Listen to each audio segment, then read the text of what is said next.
Hello, and welcome back to another edition of Indiepocalypse Radio, your weekly show about, Indiepocalypse, the developers there within, and all the other things around Indiepocalypse. Hi, I'm your host, Andrew. I'm uh, committing the cardinal sin of working on the weekend, doing something, but sometimes work needs to get done, and it needs to get done immediately. But for like a good hour or so, we're gonna put away that work into a thing that I think is less work and more play adjacent, which is the show. And speaking of the show, and speaking of play adjacent, games are kind of in a way play adjacent.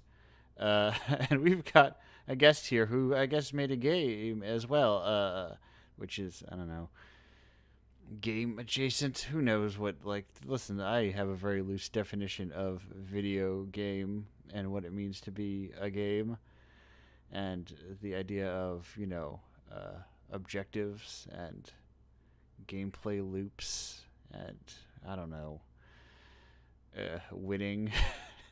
But speaking of games, let's not waste any more time and get to our guest of the show, who you may know from issue 37 of Indiepocalypse, enjoying its last week as the most recent issue with Endless Ruin, Chapter 1, Toward the Endless Ruin. It's Isabel Best. Isabel, how are you doing today?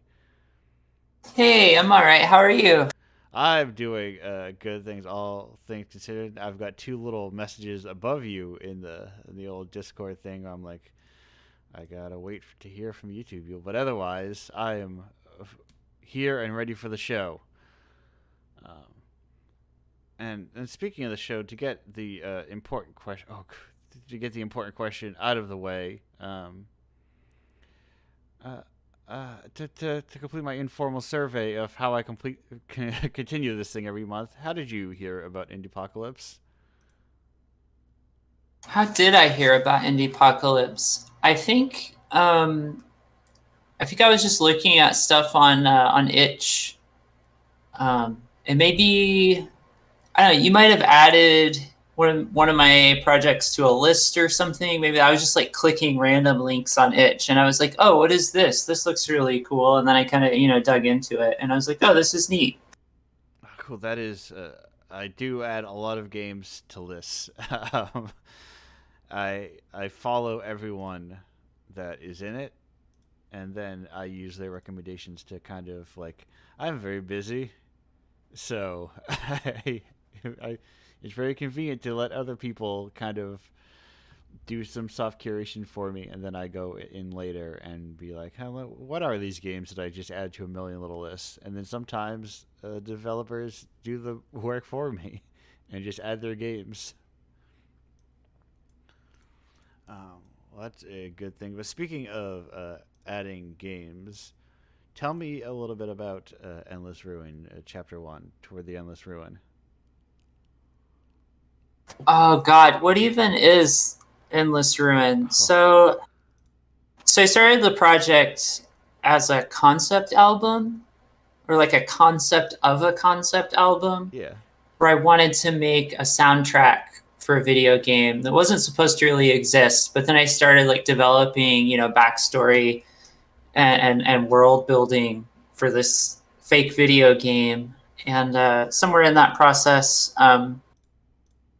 I I started playing around with Bitsy, and I was like, oh, this is really easy to make little games in. What if I just made like a game about the game that I'm making the music about, and then put the music into that?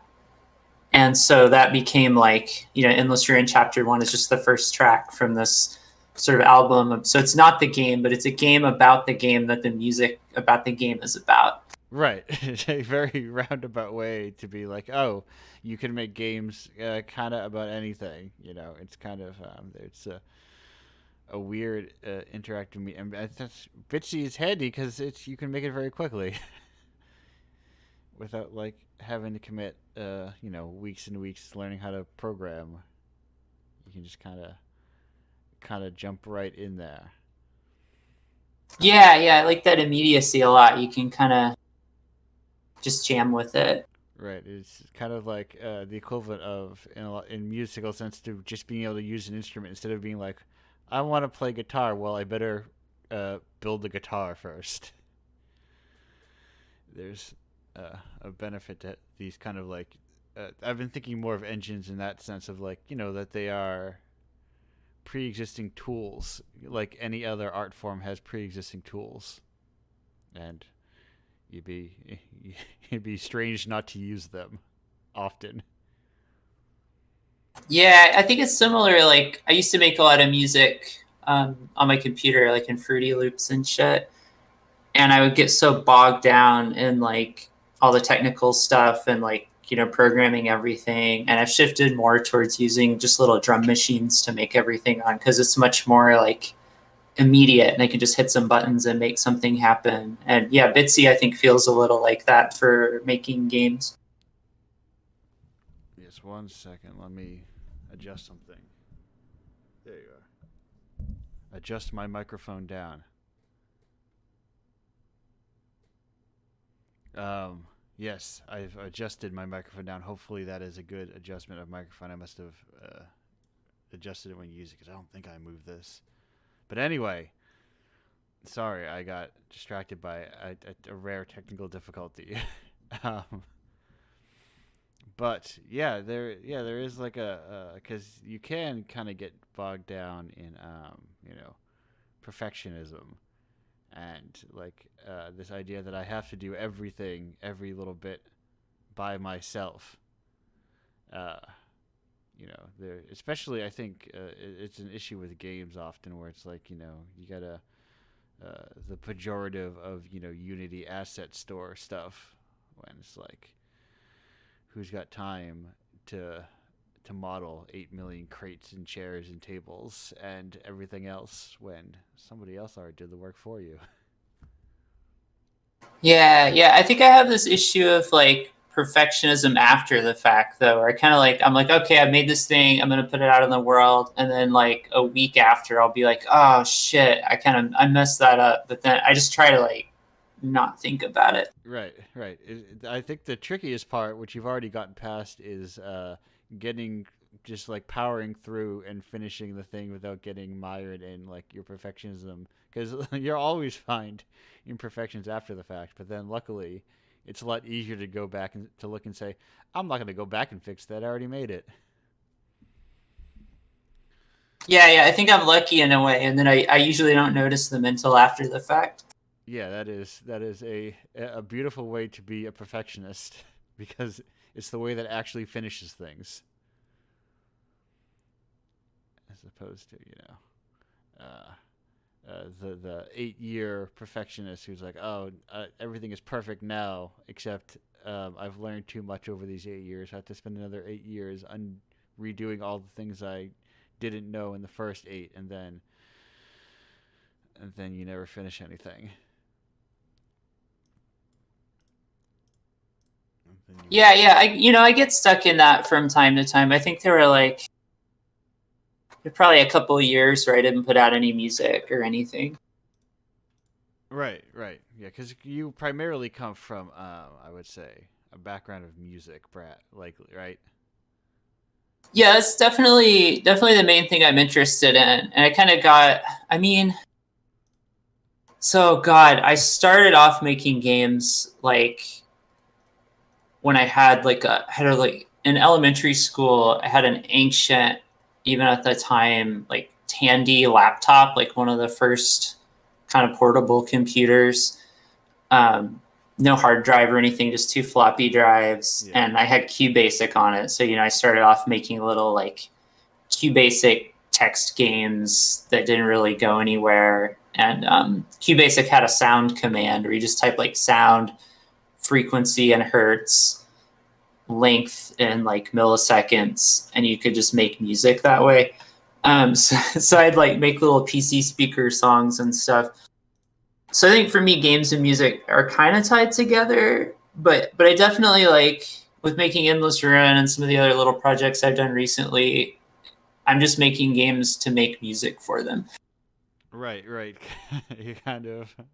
Uh, a vehicle, like you said, to top of kind of a vehicle for imagined games,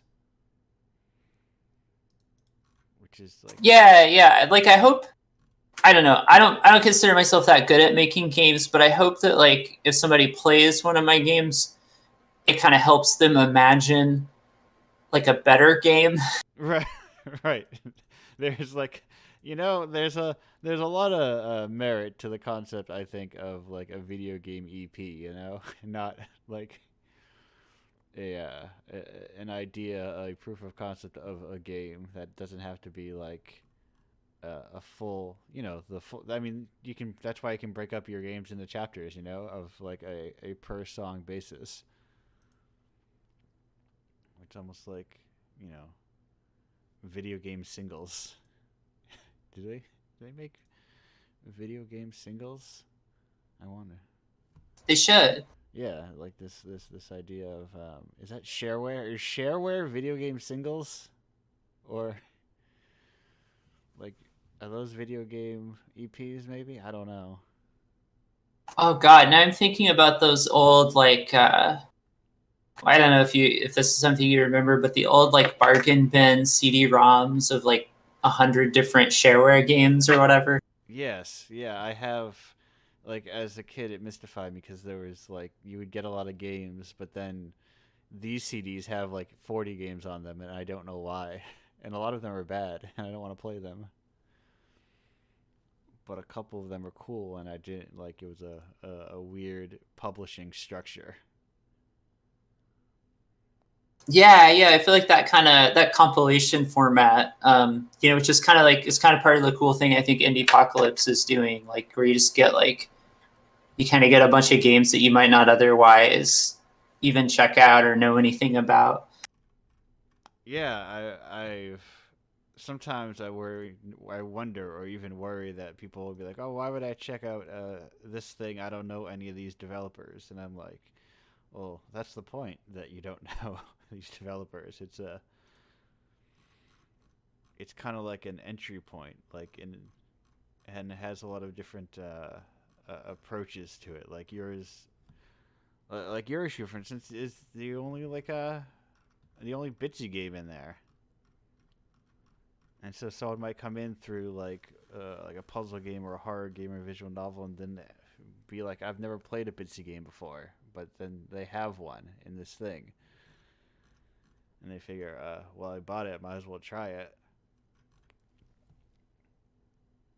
Yeah, yeah, it's cool. That's God, it's one of those shareware discs. Was how I first played this old spiderweb software RPG called Exile: Escape from the Pit, where you're like, it's this RPG where you like make a party and you're thrown into some like prison that's like an underground cave with the whole society in it, and you have to like figure out how to escape from it or like do something with it with like unifying people in this cave society. Anyway, that's like one of my that was one of my go-to inspirations making Endless Ruin. So it's kind of cool like for that to come full circle in a way. Yeah, it's. I didn't realize. I'm like, Spiderweb Soft. Like, they still have a website. He's like, yes, because they are the early. If you got in early on the bundle craze, you probably own 6 to 12 Spiderweb Soft games between like Yeah, IBM and GeneForge and all those. yeah. I think he's still making games. Yeah, coming soon, GeneForge 2 Infestation Kickstarter. Oh no, it's currently kickstarting Hell yeah. a remaster. Yeah, there's and that is the interesting thing I think you get with this sort of like you get pockets of development like of this person who's been making these games like in their own vein for like forever since copyright 1994 to 2023. Yeah, yeah. That's wild. And that's like such a cool thing that can exist of these kind of it's also why I try to focus and try to de-emphasize like you can survive and kind of do your own thing, and you don't have to always worry about whatever the most popular thing of the day is. You don't need to be literally the most popular game to come out in a week to, for people to play your game. Yeah, I think that's a hard hurdle to overcome. Like in Yeah. music and in games, it's like things have such a brief life. If people even notice them at all, they notice them for like a week and then it's gone. And you kind of have to just be like, okay, well, I'm going to make this thing and it's going to exist, and maybe just be a flash, but it might also be like, somebody might like with those spiderweb games, somebody might come back to this, 10 years later for all I know. Like the internet's kind Yeah, of. that I was just talking to someone saying it's like it's also it's not very reassuring to tell someone that they might have a long tail if and not immediate success to be like, hey, a decade from now, people are gonna see the value of the thing you made. Just hold on for a decade. And, maybe somebody would be like, oh yeah, I played this endless ruin thing like 10 years ago and I had this kind of unrelated idea that it sparked and that's why I made this other thing. Right. I don't know, I think that's cool. Right, this idea of someone being like, "Oh, did you hear what this endless ruin like kind of series of games or like this kind of video game album thing?" And people are like, "Oh, that's really cool." And it's and meanwhile, you sitting there 10 years like, Why wasn't that really cool 10 years ago?" But there's kind of nothing you could do about it. It's that weird longevity of art that I think sort of like interesting like purposeful works tend to, persevere longer than just popular ones. Yeah, I've been I don't know, maybe I'm getting too off topic, but I've No, been don't worry. There's no off topic. I've been like the last like year or so, I got really into gorge music, which is like mostly Japanese, like experimental dance music, inspired by mountain climbing and rock climbing. Okay. And it's this genre that was created like 2012, kind of like partly, maybe a little bit as a joke. There's all this like mythology and stories behind it. And it's like 2010s. There were all this, sort of, vaporwave was big, and all these kind of like micro genres were proliferating on the internet. Yeah. But Gorge kind of like is one that kind of came and the scene stuck around, but it kind of lost visibility on the internet, I think, for a long time. And then like last year, there are a couple albums that came out that got some press, and then there's like Bandcamp dailies doing like articles about Gorge, and the music press is getting into Gorge, and all of a sudden Gorge is like this whole thing. But that was like that's 10 years after like everyone had started making Gorge music, and a lot of people had just kept making it the whole time. Yeah, it is. Yeah, that's the good reminder of something like whatever, like music blogs or Bandcamp daily and things like that. Is you forget. It's easy. Like once music, especially, it's somewhat better documented than games, but there's like it's all art forms. Remember, like what you see in your day to day of just like thinking that you follow music or games or anything is like probably what like 1% of what people are actually making every day. Oh yeah, I mean, even what people are releasing out of what people are making. Yeah, yeah, and then even like the coverage like of even if you are like you're a real like really focused on the blogs every day, and you're just like you're still getting a small percentage of what it is, especially when they start to like to feed into each other, and like something will get found here that gets covered over there, and it kind of gets circled around. It's like there's a lot of stuff. There's endless stuff. One does not have enough time to keep up with like all like even people have told me that like, oh, there's too many games in Indiepocalypse for me to play them all, and I'm like, that's only 10 a month. Like that's not even a lot of them aren't even very long. But we unfortunately there's only 24 hours in the day, and it's good to sleep for at least good to 6 to 8 of them, and then we're stuck working for like another probably 6 to 8 of them. it doesn't leave that many hours left, you know. Yeah, I like having like the short kind of game experiences to jump between though. I don't know if it's like I feel like growing up with like arcades and like video game rentals and shit like that.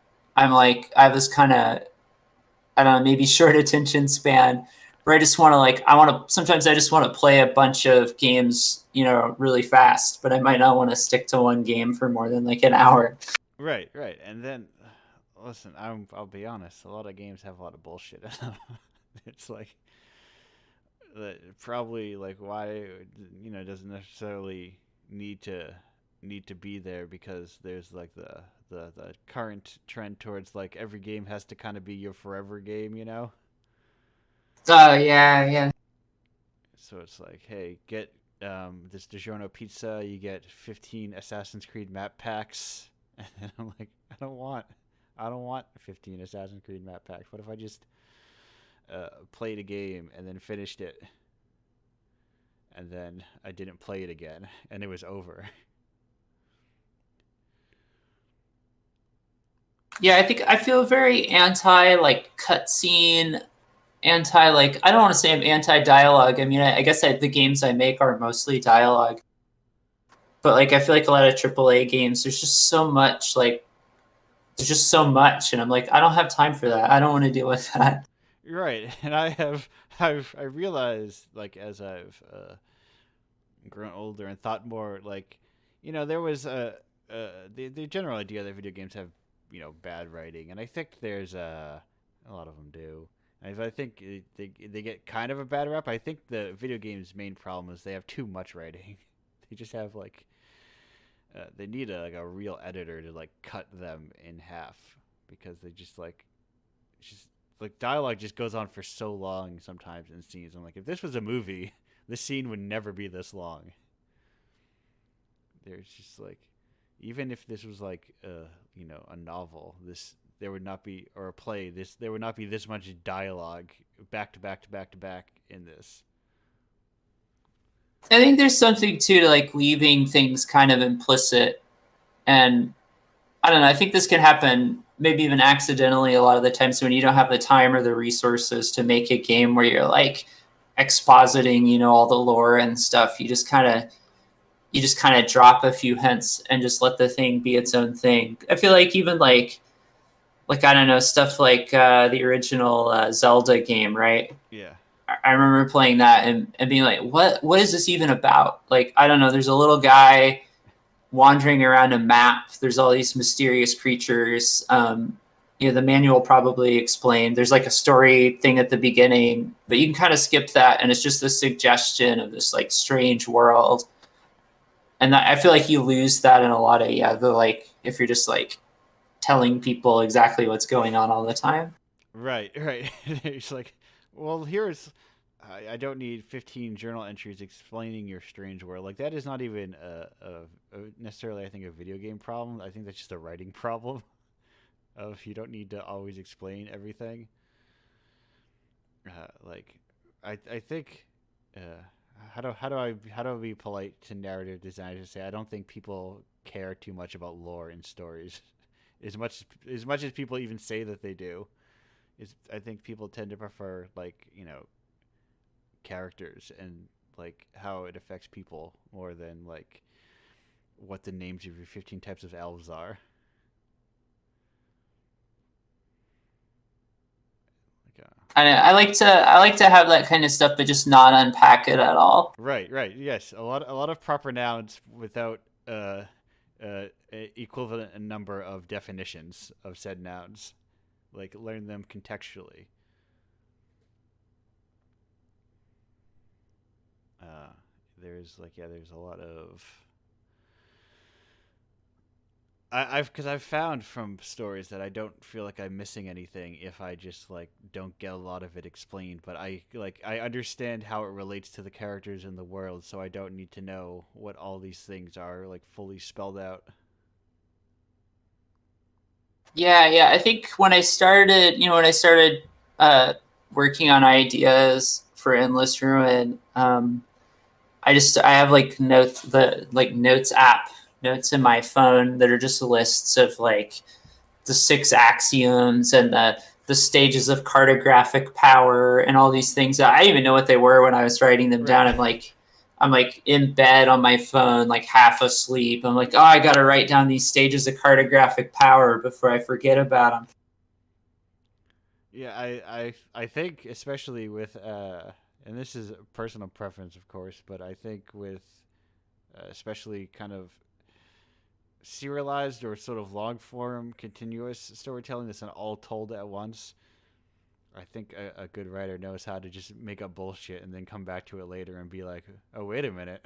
How can I expand on this that when you didn't initially have a plan for it, it's just kind of like cool ideas or words that you came up with. And then like contextualizing them after the fact. Yeah, I remember. I don't know if this is apocryphal or not. I just remember reading something about how Robert E. Howard, the guy who wrote the Conan the Barbarian stories, Yeah. wanted to write historical fiction at one point, but realized like how much work it was doing all this research, and no one was paying for it. And he was kind of like, well, I could just kind of make up shit, and people are paying for these pulp stories, so I'll just do that. Right. And then you don't have to worry about being correct because you've made everything that's correct. You're the you are the historian. You're the primary source. Yeah, yeah. There's a freedom in that. And then you can like as like the more you write and the more you realize like you kind of like build out this toolbox and then you're like, well, I need this characters, I need an evil wizard for something, and then suddenly like said evil wizard has like way more context given to them because they need to fit into this plot of this point in the story, and like how you kind of wrap all those things together. You just kind of like naturally build it just by nature of doing additive work. Yeah, yeah. It's also like I think the fun of not like not building to like uh, an end point or build trying to think of how I want to phrase this building from uh building an endpoint from the beginning, not like building a beginning from an endpoint, because then it can feel like the stuff you build is like clear. It feels empty. It feels like, oh no, this is just actually just clearly in service of getting to whatever your end plot point is. Yeah, I feel like as a writer, I never figured out how to do like plot or plan things. I don't know. I think that's, I did poetry a lot because I didn't have to worry about where a thing was going in the same way. Right, right. It's like what a uh, I don't envy anyone who tries to get into poetry. I don't know for whatever I've heard for whatever market has whatever market in medium you think has a bad poetry has got it worse in terms of uh, there's no money in it, but it's Yeah, I wouldn't recommend. There's no money, and it's extremely cutthroat for that no money. yes, yeah, it's a bunch of people like just tearing through each other for $5, but that $5 is the only $5 you're gonna get that year. But it's still like a showing the ebb and flow of mediums. Poetry used to be hot shit. We learn about it in school. Like we're supposed to like it's still extremely relevant. There's someone fighting that fight within the at least I think they still are within the American school system. That's like, hey, poetry is important. Yeah, yeah. Yeah, I think shit, I think music's kind of going that way too with Spotify and all the streaming services Yeah, and the way it shifted the culture. Like I don't have any of my music on any streaming services. It's just on Bandcamp for the most part. right. And when I mention that to people, sometimes they'll be like, "Oh, well, can I stream it? On my like my Echo Dot or whatever." And I'm like, no, you have to like, you can listen to it on there. You can buy the record and then I get money. And they're like, buy a record? Yeah, it's an increasingly foreign concept. It also like yeah, I get what you're saying because it does like I've noticed it really also skews I think how people approach music because just the idea of buying a record, a collection of songs constructed into an album, um, feels increasingly like foreign. This idea, like the algorithm loves playlists and hates albums, and it's very clear when you interact with it that it operates like that.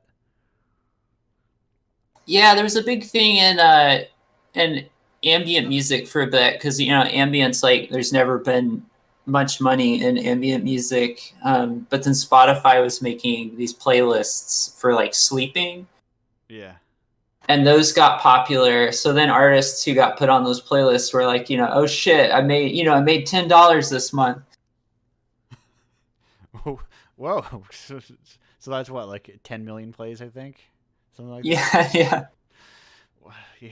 Yeah, there's it's this kind of yeah there's it's this kind of very strange approach to like I found when I started trying the voice thing on my phone to play music, and it goes with the weirdest choices. That is clearly like I feel like I see the underpinnings of how it decides things by like how it picks songs and that kind of thing. It's like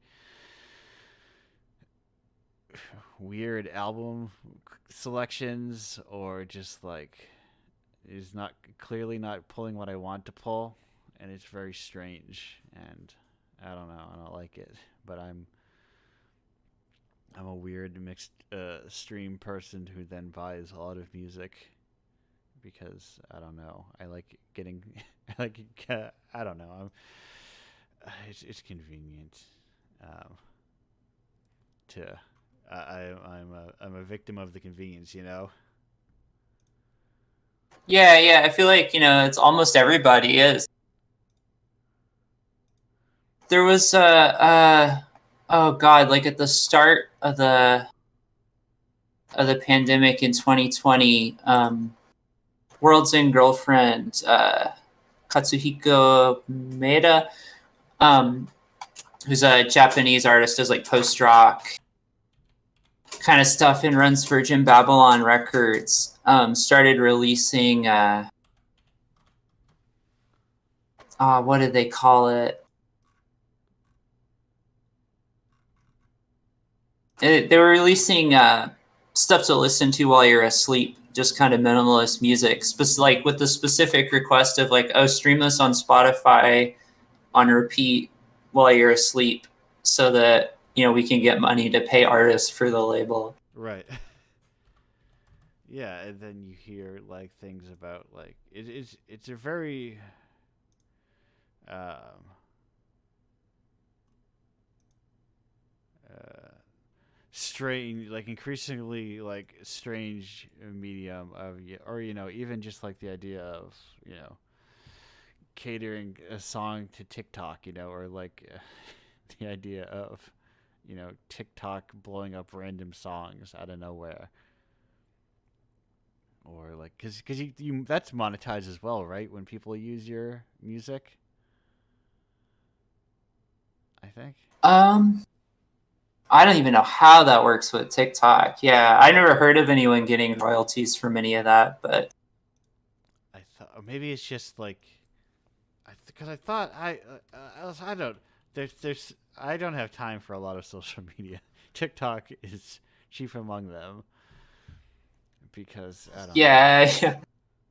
You have to you know what it is? It's the media. I don't like the medium. The way people are like it's like someone looked at Vine and is like, what if we made this more irritating and took all the fun out of it, and that it's like I don't need people pointing at things and explaining things to me in my life anymore. Well, and now with kind of tying everything back to games, Bandcamp, which is the main kind of platform for buying records digitally, now got bought last year by Epic, Right. and now Bandcamp is curating Fortnite playlists. And so that just got announced, but in the announcement, there's like nothing about royalties. So I don't know, maybe they like worked out individual deals with the artists on these playlists, but Right. as far as I know, there's like no royalty structure. And now Bandcamp is just kind of this pool of reserve music that Epic can pull into Fortnite. Yeah, that was I originally because I believe Epic also bought Harmonix, and I assumed that's why they bought um, Bandcamp, because it'd be like, we have this company that makes music. Yes, Epic did buy Harmonix, so I'm like, we have this video game music company. What if we just bought a music company? And I assumed that they were just gonna plug it in there, and then similarly, like you said, royalties question mark. How does that work? Yeah, yeah. I'm like, oh, did I just spend the last 10 years composing music for Fortnite? Right, right. Oops. Is there going to be a new Rock Band that comes out, and now suddenly there's a clause in the Bandcamp agreement that says, "Oh yeah, we can put all your music in Rock Band or whatever." Yeah, Like, I don't know. I used to just put all my stuff on Internet Archive, and I feel like I think about that a lot these days. I'm like, what if I just, stopped using all these platforms and stopped really worrying about social media and promoting things in any way and just started uploading everything to a folder on Internet Archive, and maybe somebody will find it one day and maybe not. I I think here's the thing is I think somebody will, because I like to think that even no matter how many people will buy whatever your latest favorite platform is, there's always going to be someone out there who is like, well, I've got to dig deeper, I just can't adhere to whatever the platform has to say. I have to find some weird record that I pulled out of a bin somewhere that's some self-recorded thing from the late 70s, and it's, wow, it's my new favorite thing, and then it kind of becomes a new cult favorite. And that is the same. The Internet Archive just makes that a lot easier because you don't have to like physically be somewhere. You don't have to worry about physical deterioration of something. Yeah, it's great. I think too, like I think a lot of people don't look for music on there unless they're looking for like Grateful Dead tapes, of which there's like a billion. But there's a lot of, you could just find like random music and like podcasts people made that like two people have ever listened to, and like I don't know, I love that shit. Yeah, there was a point where people were like, "Wow, the what was it?" They were like, it was the someone's like, "Oh, this Weather Channel music slaps. It's like sick." And I was like, "Well, I just went to archive.org and I just like, let me just download, because obviously someone has that archived, all these like interstitials. So I just go there and I download it because people archive stuff in like the. I think people forget sometimes that there's like um, things exist beyond a post. Is a weird way of saying it. Like the idea that if someone's like, yeah, this is sick, this does sound like JRPG boss music, and then but there isn't like the connection to be like, of course they made 80 other songs for that and they're available online.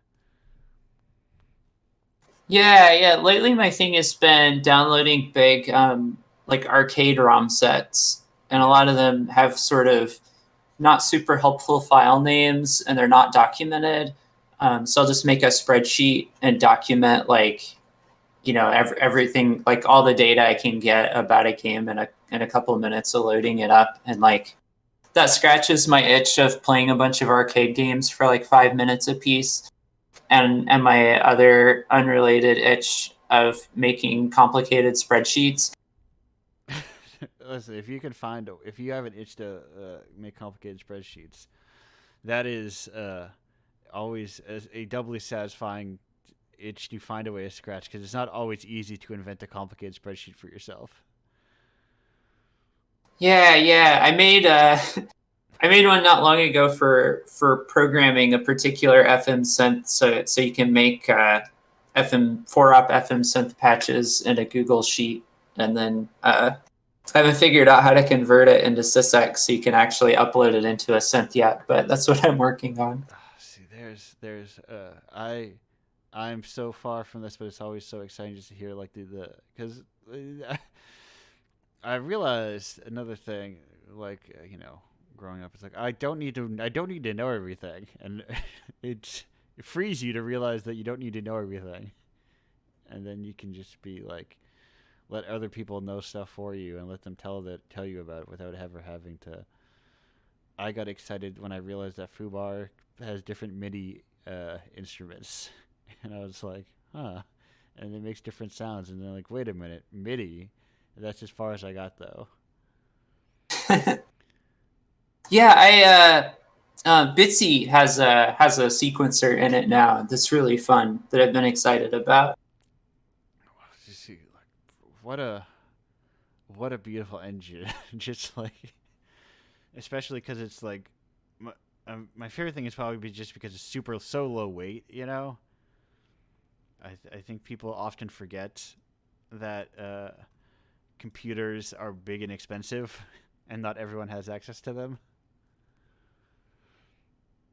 Yeah, I did a little game jam project on there over the holiday. I was traveling with my girlfriend to see her parents, and she just had her laptop, so I just borrowed it, and was able to just use the browser interface and was like, composing little songs in the Bitsy sequencer when I didn't have like any of my normal stuff.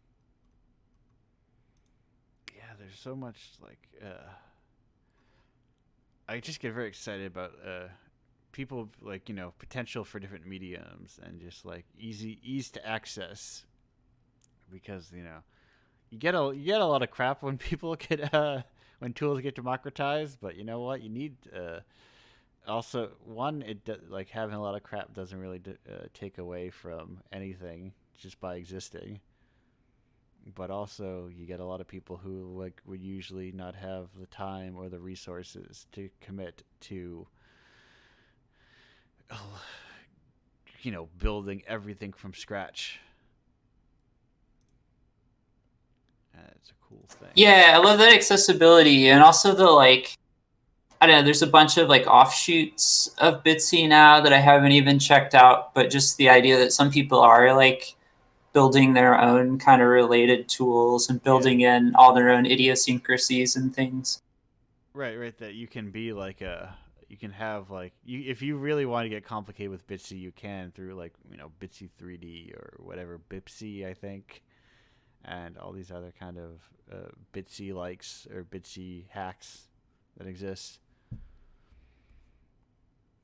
Because Yeah, I remember.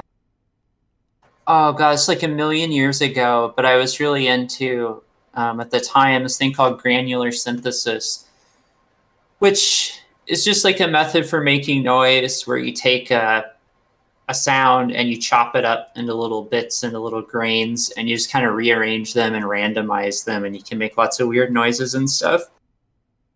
But around this time, I'm like in a band with this guy, Tyler, and he's like, "Hey, I met this guy, I don't know, at work or something. Um, he's got a house. He's kind of like he doesn't talk much, but he's got all these like really interesting ideas about music. He invited me over to jam sometime. He was like, I don't want to go over there by myself. Will you go over there with me? And I'm like, yeah, okay. So we go over to this guy's house, and we get to talking about music, and he's got like a little synth setup, that's kind of cool. And we start talking about granular synthesis, and he's like, oh wait, I've got this thing. And so he goes into another room and he's gone for a minute, and he comes back into his living room, and he's got this like it's like the keyboard part of an old chord organ, with the chord organ part removed, and then each of the keys is attached to like a lever, and there's various lengths of wind chimes hung from each lever. And he's like, I made my own analog granular synth where like you press a key and it just hits a bunch of wind chimes together kind of at random.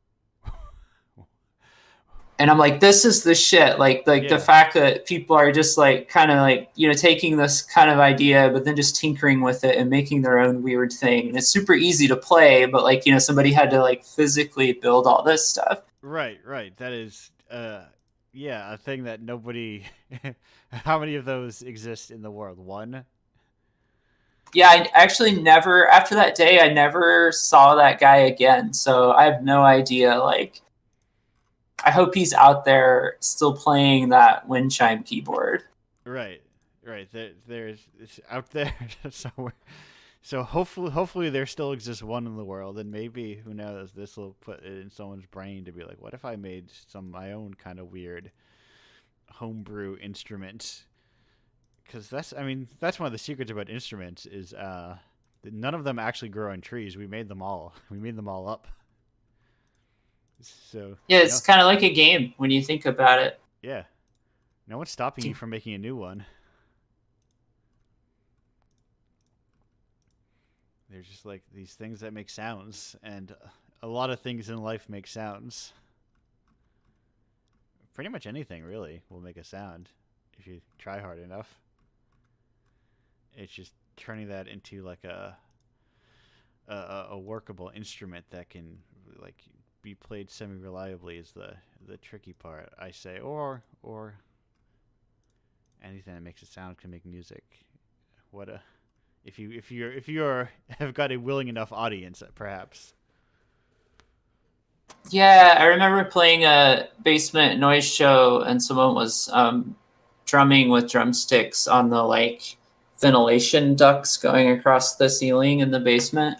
Yeah, yeah. There's once you once you take the dive into just like whatever genre subgenre of that exists within noise, you're like, oh wait, music does not have um, music like anything else doesn't have a lot of no outer limit to like what the rules of it are. You know, there's just like a an understanding of this like you kind of go by feel and rules. I guess in any medium are a tricky thing because you know they're good to have, but also good to break and ignore. Yeah, I think that gets interesting with games because you know in games you sort of I don't know if games are rules, but they're sort of you know often constructed around rules, and then it's like how do you get out of that? Right. And like the players themselves will intentionally attempt to break rules in ways that games do not anticipate.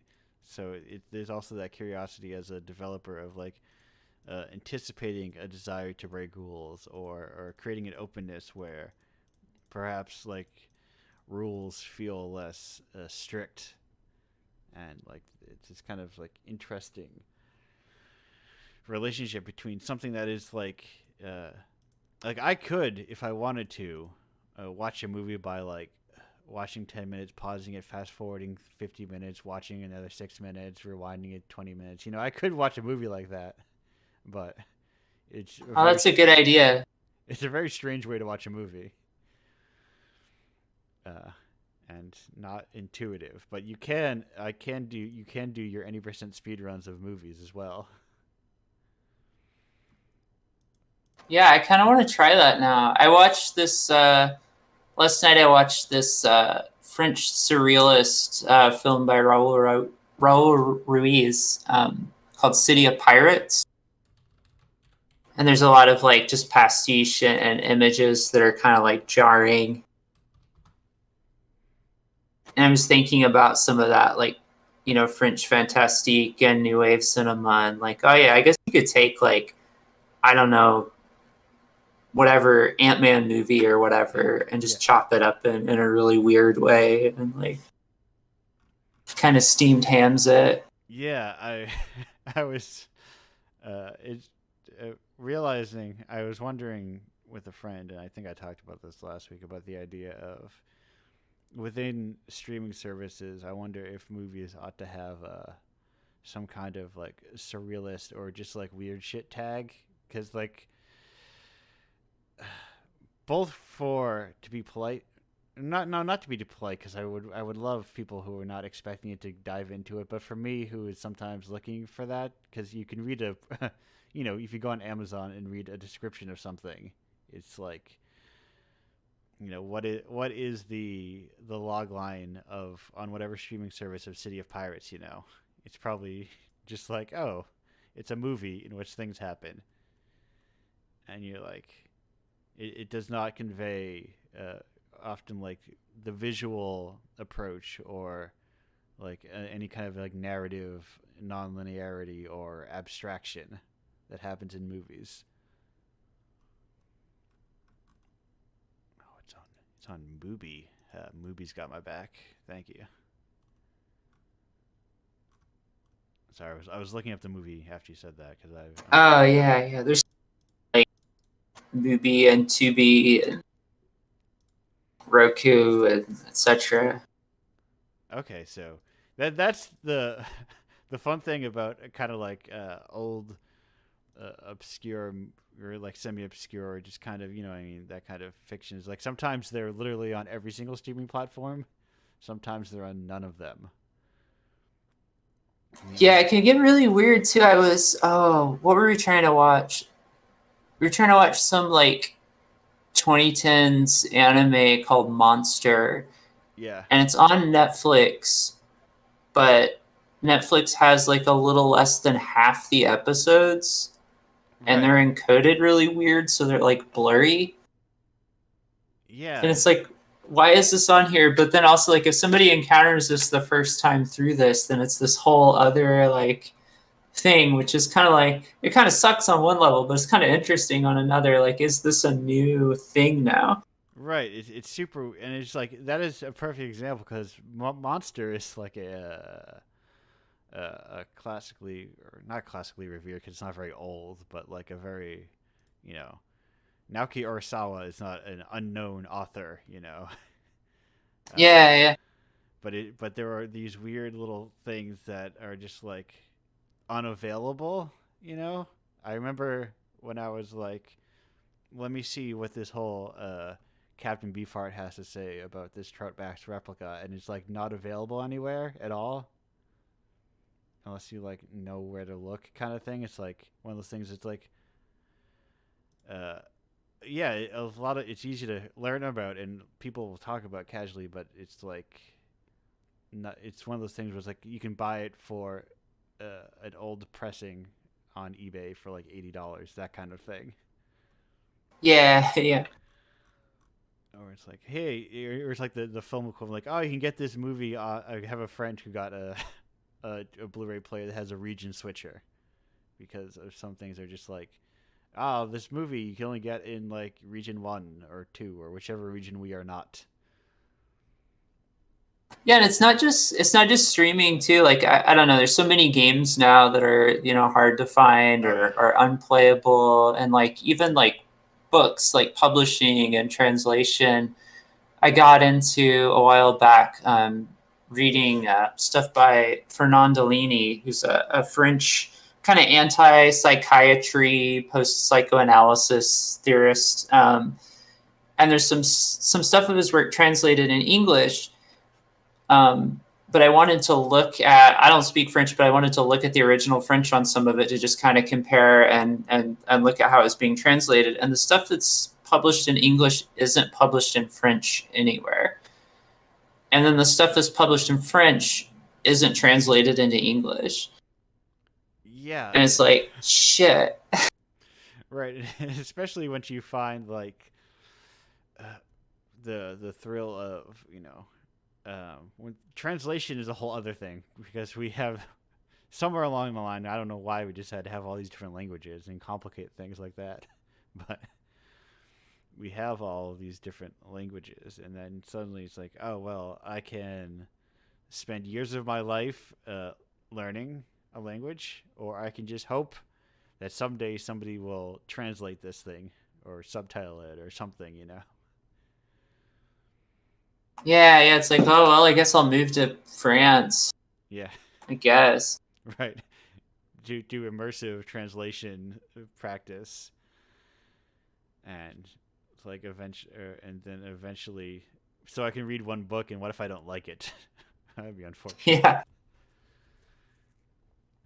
And that also is like one of the biggest things that I think hurts independent work, especially because who is going to translate, you know, uh, uh, uh, like a independent novel published on the web, you know, who's I guess in that case you can machine translate it, which is ultra imperfect but still technically doable.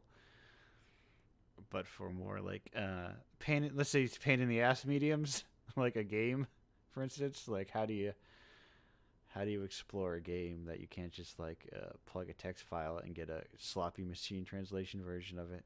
Unless I guess you can probably pull text files from there if you're clever enough. Yeah, I feel like there's a lot of SNES games I played back in the day that were like fan translations of stuff that wasn't, originally released in English. Yeah. And like, I don't know, the people who like do that and who did that back then, it's like it's so much work, and there's so much like dedication to like bringing even just like one or two games to people. Right, and it's this weird kind of like it's a very strange like dedication and craft because you are in a lot of ways you are preserving an art form. It's kind of like tending a garden you'll never get to eat from that somebody else will probably harvest from later. It's a weird thing Yeah.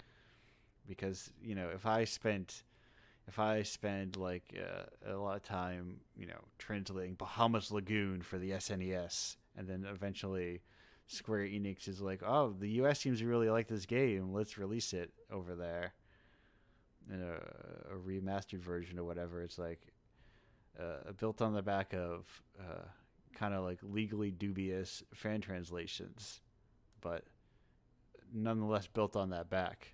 And it's a very strange thing. Did they re-release Bahamut Lagoon? They did not know.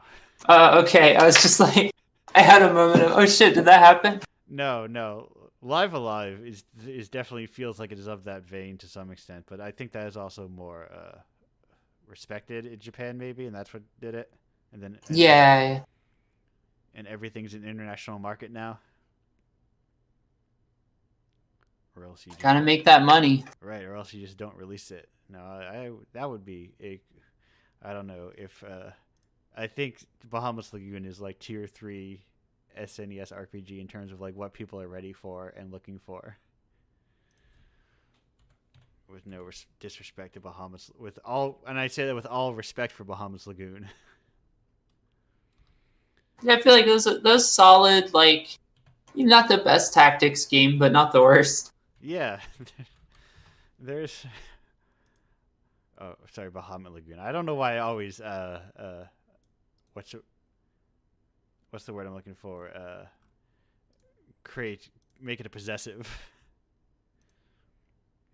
Or maybe the original like ROM I got a million years ago was a possessive, and it just burned into my brain.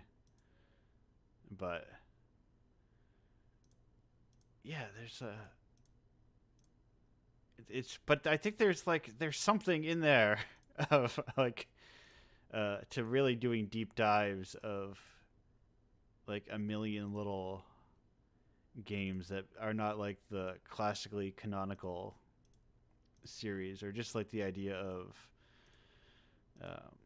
because I've been working through movies like that I've bought or have been gifted over the years that I've like have been piling up. I was like, it's finally time to go full movie mode and just watch one of these a night. And I've been watching like working my way through like the Zatoichi box set I was gifted some many years ago. And it's not high art, but it's cool. And there are definitely entries where it's like gets extra cool. And it's like it's nice that like you can get an old like 60s serialized character driven work that like why else like it is what else would bring that kind of thing to like have a nice beautiful kind of like HD resolution version available in the U.S. besides like someone's curiosity to like it's having a certain degree of what's the word I'm looking for, like completionist is like neat.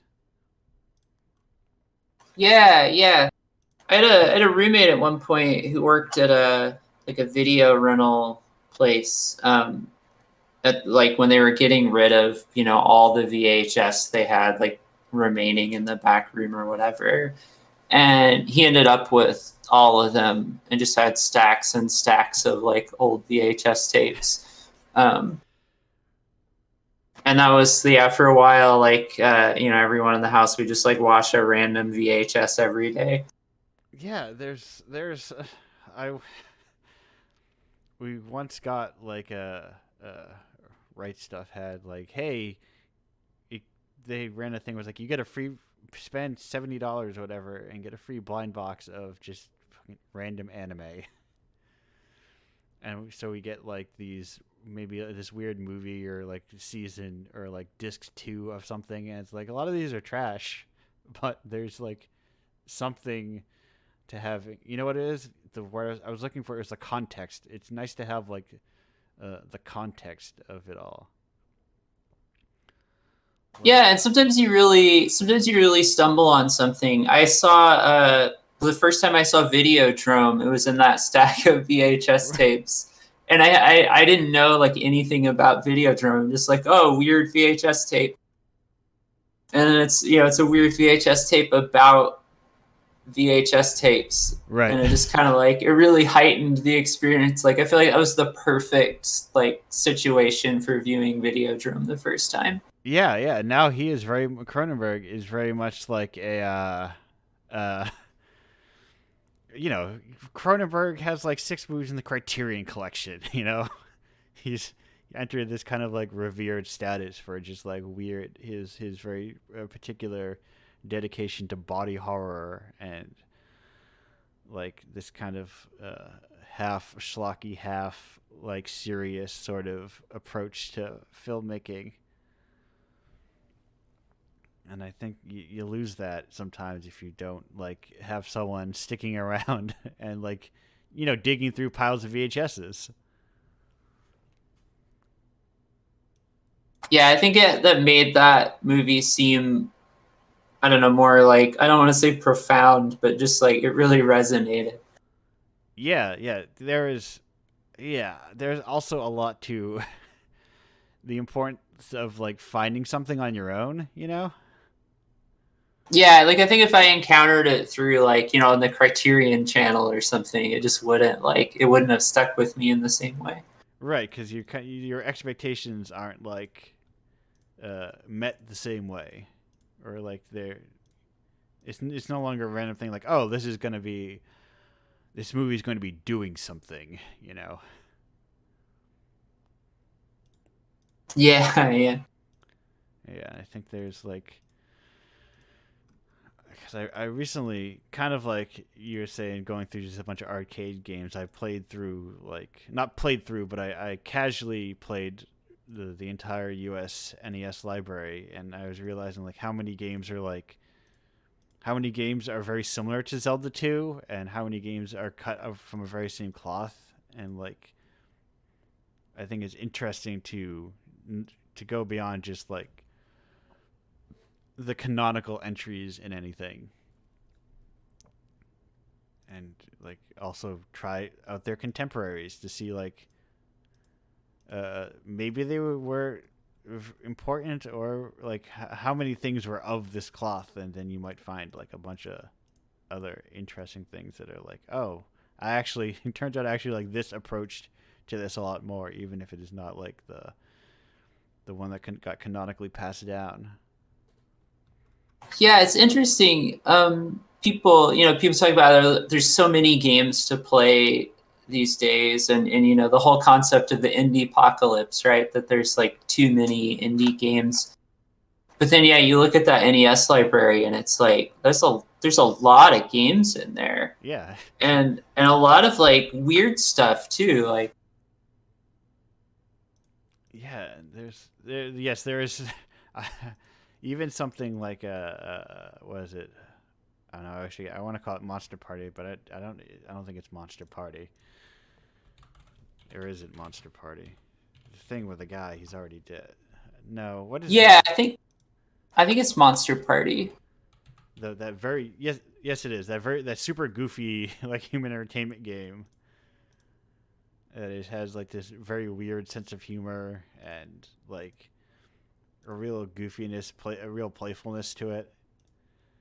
And there's like even there's a, even I don't know why I owned this as a kid, but there's a Total Recall game on the NES, and it does something super cool in like the beginning where like I've only seen the movie once half at a party, but there's a scene where, or I don't know if there's a scene, but there's a part in the game where like a guy's coming up the stairs and you can see in the background of like video cameras of like elevators and someone entering and exiting two elevators, and it's super cool like presentationally, but it's like also buried within like a very average tie-in game for Total Recall on the NES.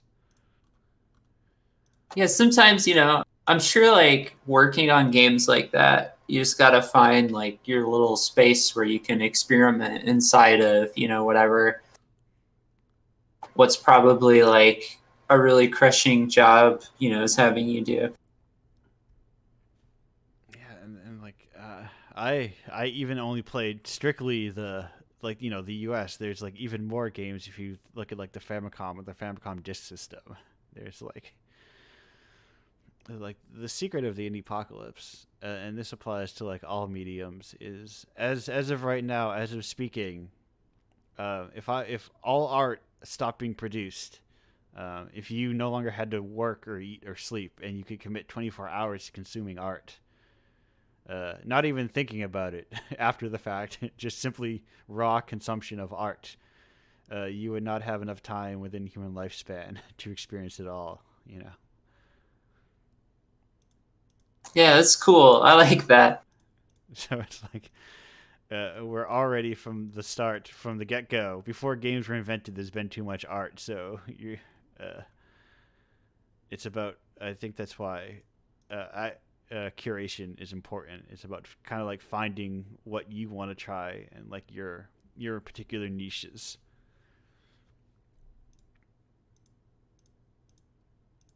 Which is partially the disappointing part of. I'm sure most fields, but games especially, it feels like criticism has often given way to all the criticism outlets are mostly like entertainment outlets now. They're like streaming, and it's more about like playing. The games dictate the coverage rather than the other way around. Yeah, it's so hard. I have a little music blog where I don't even post on it that often, but I'm just like, I just talk about stuff I've heard that I like. But it's like there's so few of like even like music blogs like that anymore, or they're out there, but they're like hard to find, and everything's like, everyone reads like Pitchfork and Bandcamp Daily. Right, right, and having one of those things also be a storefront is Yeah. is like there's some dubiousness to it. I think there's good in that like generally Johnny on the street listening to music is not gonna encounter like Peruvian goth music, but uh, Yeah, I there's think I see it like old like this, the CD warehouse in town would have like the employees pick yeah area. And that's like fine. It's just that when they did that, it wasn't like one of two or three like outlets for music criticism and journalism that right people actually engaged with. right you usually there was like outlets that got you to that CD warehouse in the first place, and not just the CD warehouse was also the outlet, and there were no Yeah. others. Yeah, it's a hard time to be a critic when everyone can be a critic because it's just words you write on a page, and people uh, I think people undervalue that it's hard to be good at writing words. They just assume that because you can write words, you can be good at it. There isn't that same barrier to entry where it's very obvious if you don't know how to play a piano, for instance. I Where, kind of like that sound though. yeah, no, I, I, that weird joke album where John Benjamin played jazz very poorly is kind of funny and kind of interesting. Uh, but but anyway, we are actually I just looked over for a second. We're actually over an hour, and I try to keep these things within an hour, reasonably give taken. But sometimes, you just get in a conversation, you just keep going. Uh, Hey, I'm just a really interesting guest. yes, I've there was always a deep fear that when I wind up with a solo guest session that it will be a guest that's hard to talk to, and so far, full perfect batting average. No, no guest in which I am like, oh boy. So very glad to have you here. Yeah, it was fun. Uh, we have one question here before. Oh my God, someone. Speaking of people playing things, someone just a second ago was playing. Okay, maybe he's. I don't know if he's playing. There's a game called Conquest of the Crystal Palace. Uh, that has a lot of cool designs in it, and it's one of those like NES games where it's like a perfectly fine platformer, but like there's a shop and you can go like it also has like a news section, and then the shop girl turns into like a news anchor and tells you about the plot. It's neat. Oh yeah, I'm looking at. I like these very Rygar like textures. Yes, yes. Oh, Rygar. What a that's if I can go on a mild divergence as I'm trying to close the show. I think one of the reasons there's a lot of reasons why I don't like people calling pixel art retro, uh, because it's silly. It's a stupid term that people use for most primarily games, but very little like modern pixel art actually looks like uh, actual old pixel art. Like stylistically, it doesn't look like it at all. Like there's a different Yeah, stylistic approach. Ignoring even that, of course, particular artists will have particular styles that shows through their art. But like there like a lot of modern pixel art does not look like color palette wise or just like design wise aesthetically like old pixel art. And there's like I don't know. That's why it's still cool to go back and play like NES games because they don't even in like a world full of pixel art they still don't look like modern games. yeah. There's too many cowards unwilling to make Rygar textures in their platformers.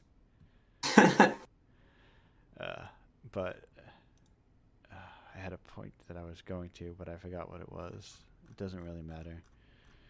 It doesn't really matter. Games look cool. Oh, you know what it was? If you get it, there's that it's in one of those like big Final Fantasy hardcover like art history whatever books where they show you side by side like his original like gorgeous painterly sketches designs of what these monsters and characters look like, and like the shockingly faithful like 32 by 32 pixel uh, constructions of those designs, and it's like fascinating to see how people were like really like wow you could do a lot with like very little. Yeah, it's kind of like magic to me. Yeah, like one of them, I think it's FF Dot actually has like grids, like in some of their art has actually has like broken up into grids. So theoretically, you could take open that book and open like a sprite or whatever and recreate those characters just by like following their grids, and it's neat. But Yeah. before we go, we've got a a standard our weekly question that Mochi has to know. Isabel, do you have a favorite Toho character? Oh gosh, I don't know. I'm so unfamiliar with Okay.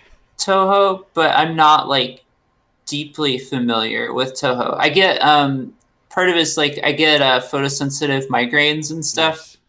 So some of that like kind of stuff I can't really. I mean, I can engage with it, but it's like I have to really pay the Yeah, price. there's if you're playing like not fan games and just like mainline Toho ass Toho, there's a lot going on in those games.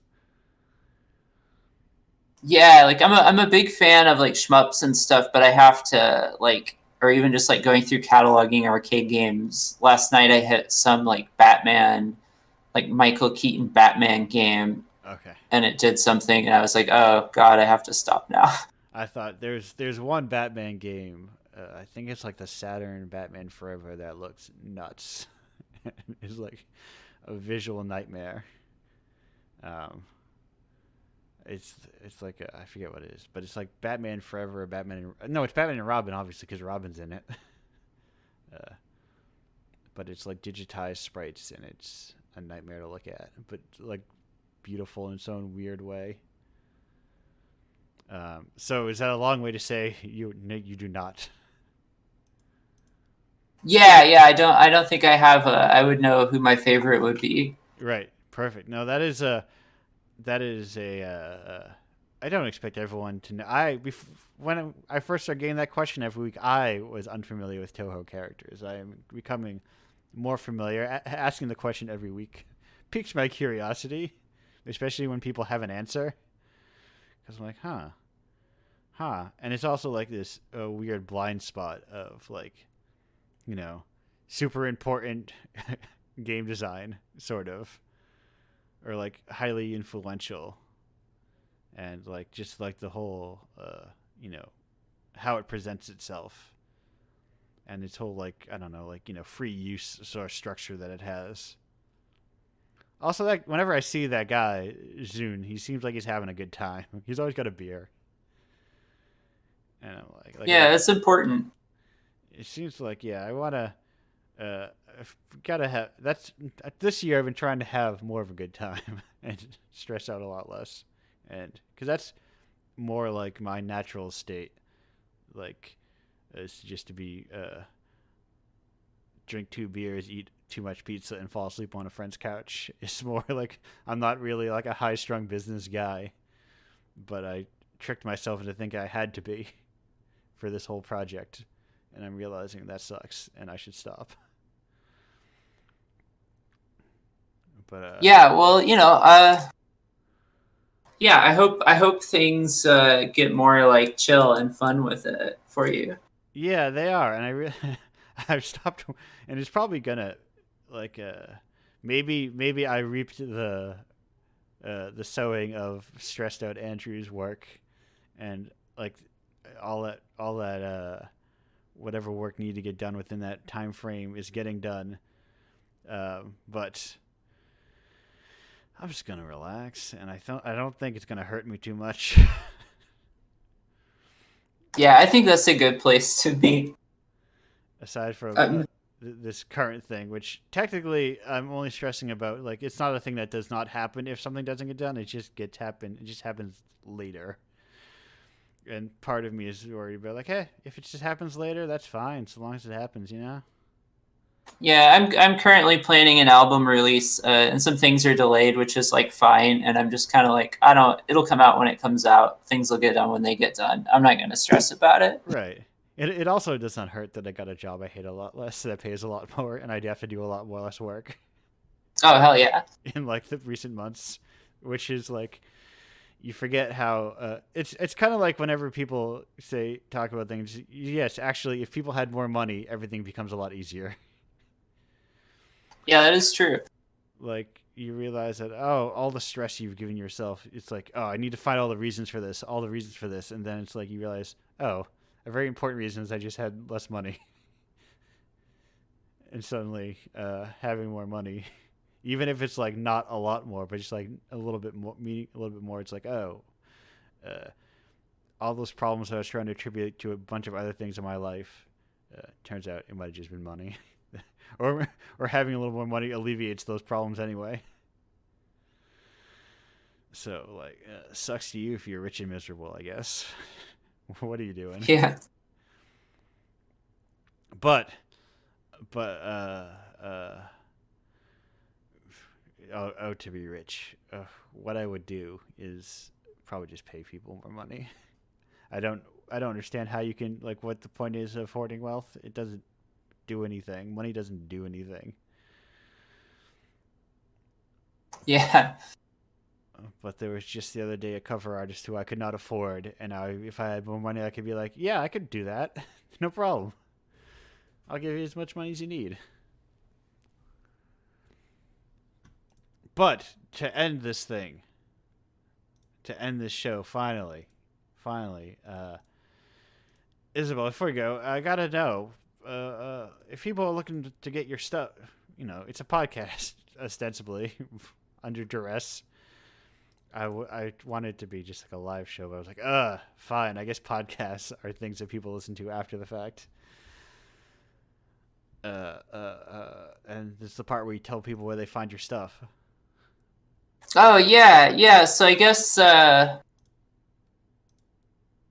games and some of my writing, some of my poetry, you can get on itch.io. What is it? Let me look. I have it posted in the chat. The Twitch chat is. I just don't know how to say it. Oh yeah, thanks. Yeah, it's akeensense.itch.io. I don't know, it's a little pun. I used to be an archaeobotanist, so it's a little pun about like akeens, like sunflower seeds. Yeah. Um, And for the pun unaware and the non botanist, that Akeen is spelled Achene. yeah, and then just SENSE sense. And then if you want to look at my music, it's just it's isabelbest.bandcamp.com. I can put it. Got it. Got you covered in there. Yeah, and that's where you can find like most of my stuff. I put out a lot of tracks on like anthologies and stuff like that. So you can just you can look for those. They're kind of, it's like a little quest I can send you on, I guess. Right. And then you can go out there, listen to those albums to the point where Bandcamp is like, you gotta buy this now, and then you're like, I suppose I will. Yeah. Think of it like an augmented reality game. Yeah, I've hit that a couple times, and I'm like, I suppose you got me, Bandcamp. That's how you know when it's time to fully abandon Bandcamp is when they don't do that anymore. Yeah. That's when you know you get to jump ship and start to look to like, let's all start selling it back on our own web. I mean, I'm a big fan of having your own website. In general, I think it's important. I think it's a cool thing to do. But it's also a little trickier to like. Right? Anyway, I caught myself again. But before, thank you, Isabel, for being here, for chatting with me, for making the games, for including the games, for general, thanks for hanging around and making art. Yeah, thanks for having me on. It was really fun. Yeah, this is my opportunity to. I don't go out to especially this year. I'm just like, hey, I'm not traveling any conventions, and then next year I'll probably still be like, if they're expensive, I'm still not going to them. So I will very rarely see people, but this is my way to talk with people, and kind of when I get better at scheduling and don't fall behind, it's also a way to get people in the same room together that would similarly not travel. But anyway, final goodbyes. Thank you. Where's my? I forgot to go change my little screens because I didn't have a break this time, so I have to get everything ready. but I've got everything ready. So thank you so much for being here. Thank you for listening. Goodbye. Thanks for having me, and thanks for doing Indiepocalypse.